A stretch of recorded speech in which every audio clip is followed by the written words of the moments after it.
Well, caught on camera again, a Wyandotte County politician is back in the news, and for all the wrong reasons. 41 Action News investigator Ryan Kath has the exclusive. Ryan?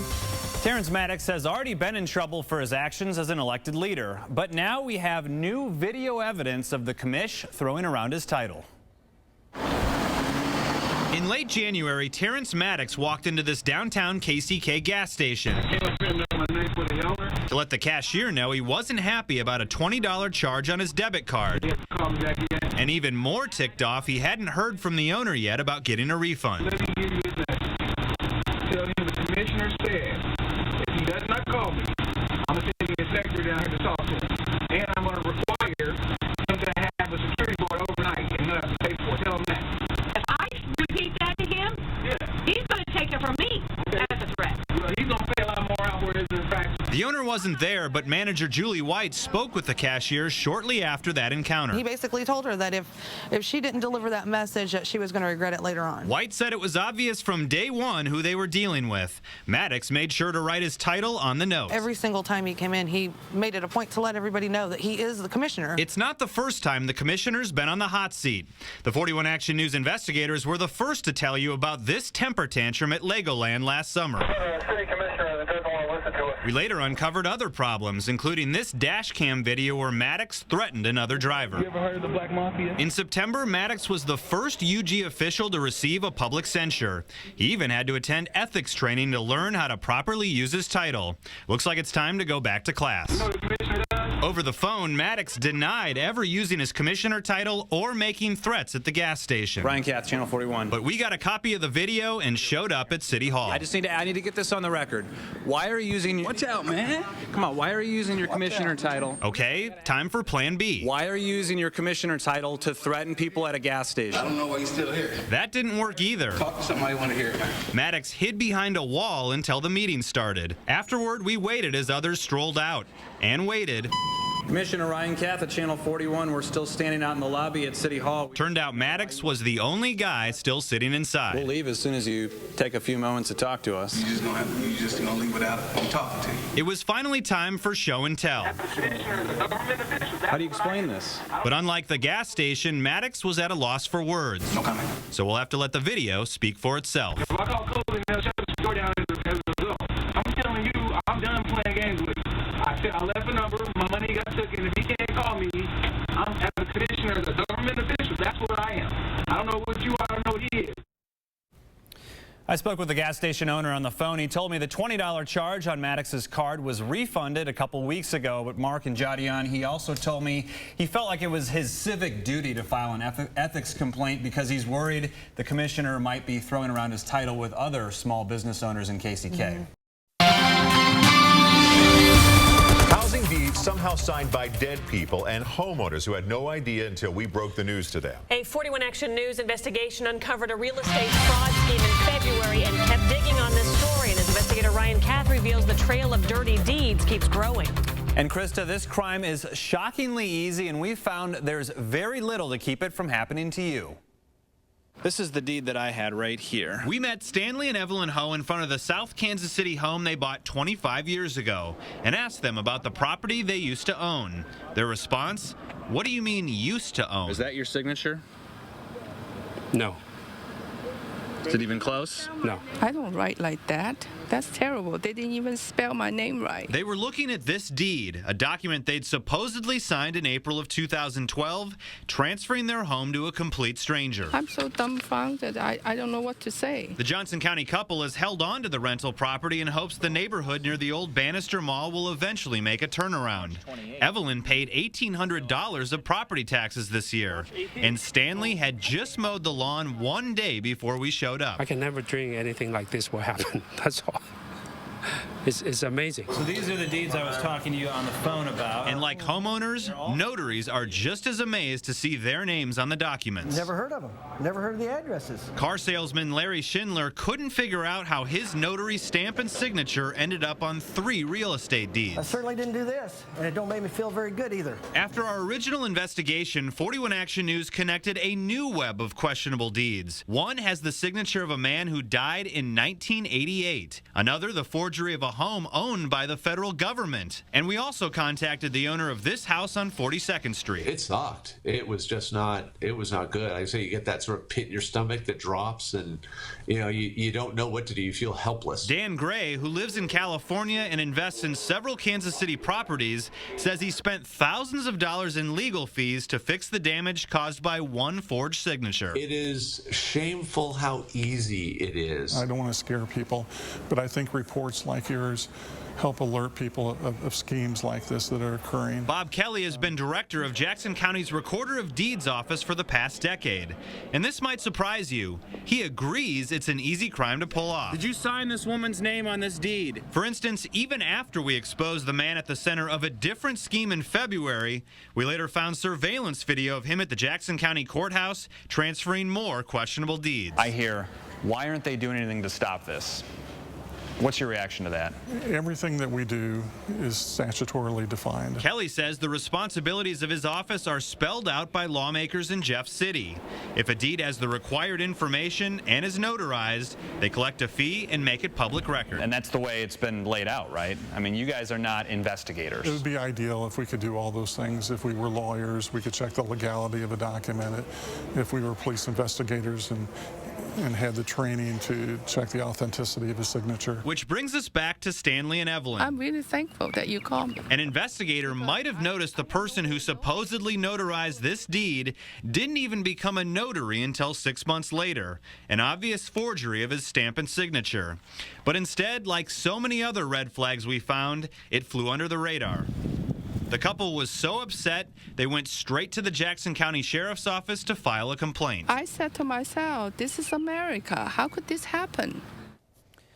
A white-collar crime expert tells me people involved in a scheme like this make money by renting out the homes if they're vacant or by selling the homes far below market value to unsuspecting buyers. So who's behind these forged deeds? We've been digging to find that answer. What can you tell me about these deeds? You know these deeds are forged, right? Tonight we're continuing to investigate and plan to update you soon on any new developments. And Mark, Krista, catching the people who are doing this is one thing, but what about preventing it from happening? Sure. We've been showing our findings to Jackson County leaders along with state lawmakers to see if there's any kind of change in this process that can keep people like this from becoming victims. Tonight, an uplifting and exclusive story. Our investigators obtained this video, wondering who is the man seen putting his life right here on the line to help save others. Investigator Ryan Kath reveals the hero behind the tragedy on the Plaza. You are not safe right here! What is it about some people that make them run toward danger when everyone else is trying to get away? The car rocked side to side, and initially I thought someone ran into me. Stopped in traffic next to JJ's restaurant, debris and flames shot over Paul Mangello's car. As other drivers frantically tried to speed away, Paul pulled his car over and got out. I obviously just witnessed some devastation, and you look for some sense of logic as to what just happened. When I heard the screams, that's when I engaged. The screams came from bartender Lindsay Simmons, missing a shoe and trying to walk over debris and broken glass. What was the look like on her face as she's coming out of the rubble? Totally traumatized, hysterical. In this exclusive video obtained by 41 Action News, watch as Paul carries Lindsay across the street to safety. But his act of courage didn't stop there. After leaving Lindsay in the care of workers at a salon, Paul ran back to the front of JJ's as it quickly filled with flames. That's where he found bartender Clay Samuelson. And I asked him if there was anyone else in the building, and he said yes. So what I said, well, let's go. Did you hesitate at all? No. Why not? It's a dire situation. Paul stepped through the burning building and saw sous chef Patrick Woodward waist deep in debris. Was he calling for help or saying anything? No, he was just standing there. What was the look like on his face? Complete shock. When I saw him and I waded through the debris over to him, I said, time to go. Cell phone video shows flames pouring from the building as the fire department arrives. That's Patrick standing on the sidewalk after getting carried outside by Paul. Moments later, a freelance photographer took these unforgettable images. Paul stayed at the scene for an hour and was picked up on dash cam video speaking to a Kansas City officer. We got one in and we got pulled out another guy. Later at home, Paul watched hours of news coverage and felt guilty when he heard investigators had recovered Megan Kramer's body. So despite everything you did that night, you still wondered, could I have done more? Yes. What sticks with you the most about that night? How fleeting life is. What a tragedy. But 3 months after the explosion, Paul believes it's a moment he was chosen for. Looking back, are you glad you were right there when this happened and you got the opportunity? It was Providence. It was really an honor for me to be in that situation, to be able to help. No longer a stranger to those he helped, tonight the rest of Kansas City knows this hero's name. I did what I had to do. Ryan Kath, 41 Action News.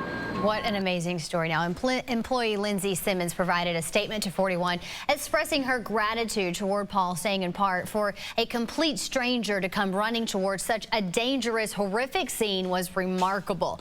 He did what no one else had the courage to do. Paul is the true definition of a hero and will forever be considered a part of the JJ's family.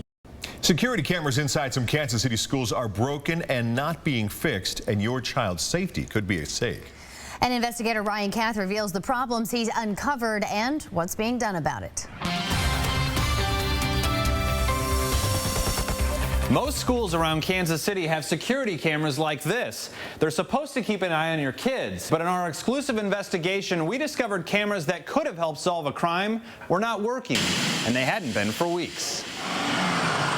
Outside the building and inside the hallways, security cameras follow students from the time they show up for class until the minute they get on the bus. I just want the best for my school. Elisha Verge is a parent of 2 students at Southwest. He graduated from the same school in 1985. Everything still looks the same. Security cameras weren't around then, but he's glad they are now. It's a great resource for the school. But in late August, students and parents heard disturbing details about 2 teens accused of raping a girl inside Southwest during the school day. I was just shocked.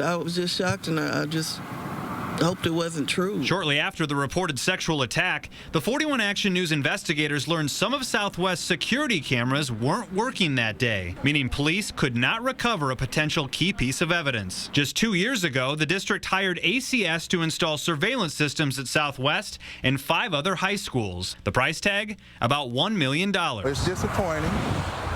Because we spent millions of dollars as a district on this, as a community on this. And so we would hope that, the system would be operational. 41 Action News obtained emails showing repeated requests for the cameras to be fixed. But the string of messages show calls to ACS went unanswered and the problems remained unresolved. A week before the reported assault, a repair worker showed up at the school after hours and couldn't get into the locked surveillance area. And at one point, the district's director of security expressed frustration with the company. He wrote the system had been down almost 3 weeks. ACS finally scheduled an appointment for August 30th, but it turned out to be 1 day too late. It doesn't seem to be a priority.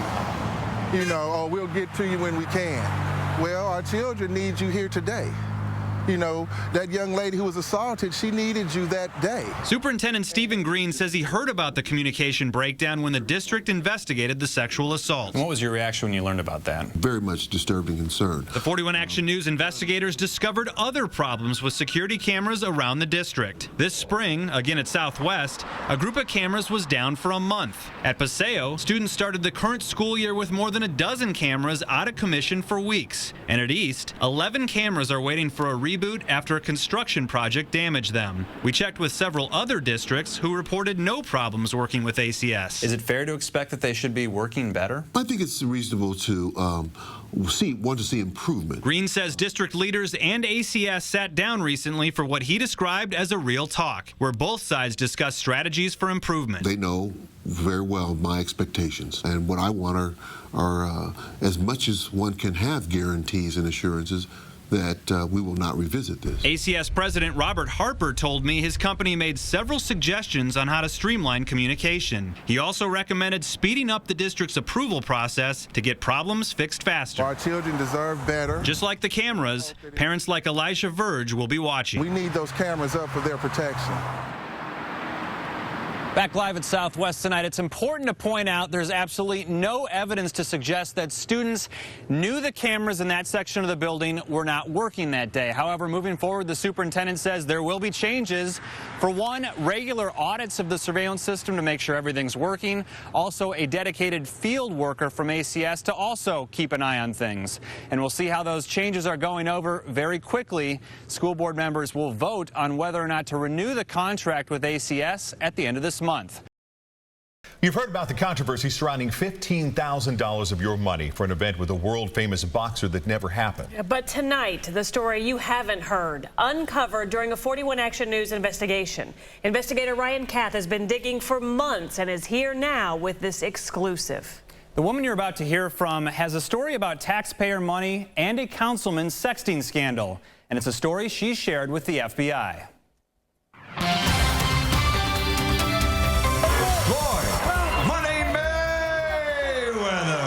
From the opening bell, there was controversy. An event with a championship boxer that never happened. $15,000 never returned. Taxpayers left holding the bag. Do you want to know what happened to the money? I'm finished. The city councilman who requested the money walked away from our questions at the beginning, and months later, still would not provide any answers. Councilman, why won't you talk about this? Are you scared about what we'll ask? There was a reason we asked that last question. We'd already spoken with this woman. Is there any doubt in your mind about why he requested that money? No. We'll call her Nicole. Because of what she's about to tell you, she fears for her safety, so we're concealing her identity. Kansas City deserves to know what happened to their money. Last summer, Nicole struck up a Facebook relationship with Michael Brooks, married pastor at Zion Grove Baptist Church and elected leader of Kansas City's 5th District. Nicole had recently moved out of state to escape an abusive relationship. She says Brooks was one of many Facebook friends to express his support. And then what happened? It grew. The first photos sent by phone were harmless enough, but others followed, including ones that most would consider inappropriate and some we can't even show you. Did you know him at all before? No, never been to his church, never seen him, never met him personally. But that changed. The two talked about meeting up somewhere, but first, I wanted to find out more of who he was as a person, so I reached out to people. One of those people was Ron Hunt, a vocal community activist Nicole had met years earlier. She says Hunt was skeptical she developed an online relationship with the married councilman. And so to prove it, Nicole says she sent him the photos. He immediately got excited. And he said, I got somebody else I want to add in this conversation. And that's when Oscar Bolton came in the picture. Bolton is the leader of a local youth anti-violence group called Posse. For months, these applications show he and Hunt had been trying and failing to score city grant money for their Mayweather idea. Both of them two were excited. Ron said, we got him. We got him. They wanted to set him up. They wanted to fly me up here, put me in a hotel room. One of them was to be in the closet, and they wanted to tape us. What's going through your mind when you're hearing all that? Wow. I reached out to the wrong person. Nicole says she immediately told Brooks about the disturbing conversation. Next thing I know, he told me that Oscar had came to see him. And I said, where? He said he came to my church. And he asked for $15,000 or him and Ron was going to deliver the pictures. And what did he say he was going to do about that? He just said, they're not getting anything out of me. During a taped interview with police about the $15,000, a detective asked Bolton when he first approached Brooks about the Mayweather idea. Yeah, and that would have been just ballpark around August, end of August. The end of August, the same time this text from Brooks arrived on Nicole's phone. In part, the lengthy message from Brooks read, quote, "This is all about money, and I get that, but you had that without the threats. You still in the same mindset. I see it's not going to end. All of you had blackmail on your mind. Wonder if it's a federal offense to extort money from a public official. You'll know shortly." Nicole says it's the last time she heard from Brooks. Something within me said, keep this one in the pictures. All the other ones I did, delete them because I was walking away. And that's what I did. I walked away. Nicole thought the story ended there, but months later, the dollar amount of this controversy caught her attention. Kath with Channel 41. Hey, what's up, my man? Can we talk to you for a few minutes? About what? Need to talk to you about the nude photos of Councilman Brooks. Coming up, how the councilman and others are responding to those allegations. People involved with the Floyd Mayweather controversy have been tight-lipped when pressed for answers. But tonight, 41 Action News investigator Ryan Kath continues asking tough questions about whether a sexting scandal is connected to $15,000 of your money. Councilman, taxpayers have a lot of questions about this. Don't they deserve some answers? After the 41 Action News investigators uncovered the sexting photos and the blackmail text message from Kansas City Councilman Michael Brooks, we searched for answers in this 280-page police investigation. The file shows Brooks asked the city manager to expedite the check. Even though he admitted to a detective, the details of the event hadn't really been worked out. Osco Bolton immediately deposited the check to a bank account that had been sitting with a negative balance and booked a flight to Vegas. You went right after they issued the check to you, the money? Exactly. Okay. Called the travel agent, made the arrangements, and went up. Bolton said the goal was to get the championship boxer to sign a contract to come to Kansas City, but it turned out the odds were stacked against him. Did you ever speak to Mayweather Jr.? No, nobody did.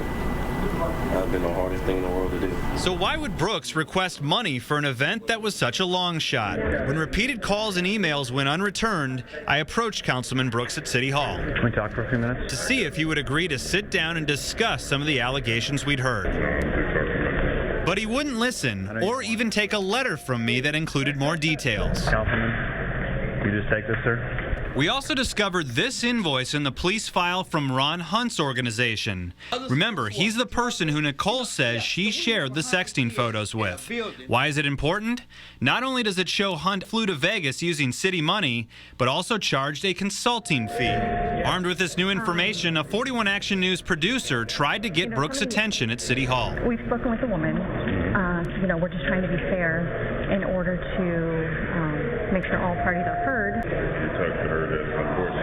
But instead of agreeing to do an interview, Brooks sent high-profile criminal defense attorney John Paserno to talk in his place. Why are you speaking on his behalf? Because it's really a non-issue. We tried asking Paserno about that explosive text message Brooks sent Nicole. All of you have blackmail on your mind. Who is all of you? I got you. And that's something that, that I'm not going to address. Why can't you address that? I mean, that's a serious thing right there. All of you have blackmail on your mind. I understand that. And it has nothing to do with the $15,000 in the Mayweather event. We also asked why Brooks would request money for a known political adversary like Ron Hunt, who actively campaigned for Brooks' opponent in the city council election. Paserno told us his client had no idea Hunt was involved.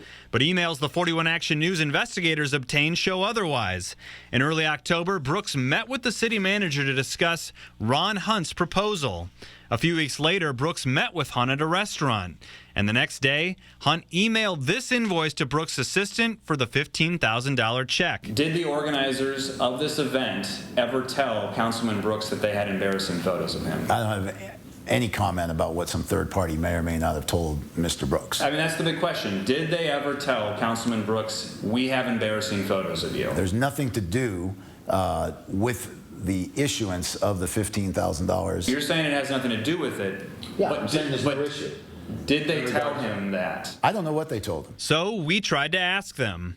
Bolton never responded to repeated interview requests, and Hunt said he didn't want to talk either. Ryan Kath with Channel 41. Until we tracked him down, and suddenly he had a lot to say. Did you use the photos to get the funding for the Mayweather event? Nah. For what? Michael Brooks is a good friend of mine. How many people did you show these nude photos to? I ain't saying no nude photos. I'm gonna be honest with you. I really haven't. I would tell you if I did. So everyone else is making this up, but you're telling the truth? Why would I lie? I ain't seen no naked. I got naked pictures of women, but I ain't got no naked pictures of men. But Hunt's story slowly changed. I never really had no pictures. I'm gonna be honest with you. I've never had no pictures. I heard about them. And as we wrapped up the interview and our photographer dropped the camera to his side, Hunt really opened up. She tried to set him up, and I wouldn't help her. That's the real deal. They were so gross.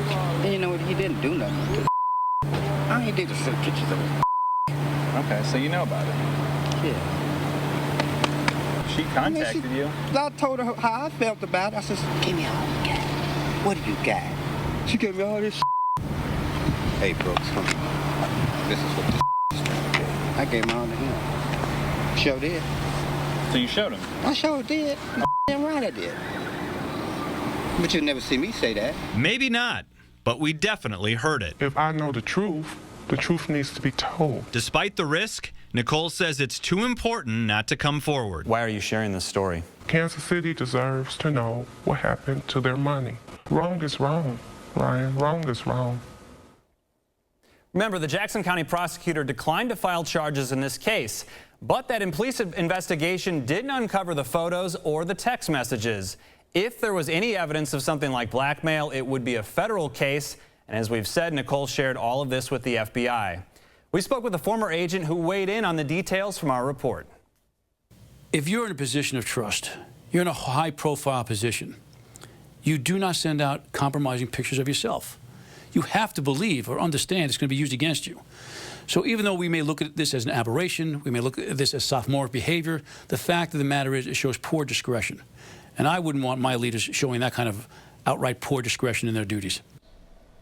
Mark, Krista, we did contact the local FBI office about the details in our report. As they always do, they would not confirm or deny whether or not they're looking into some of Nicole's claims, but as you would imagine, we're going to stay on this story.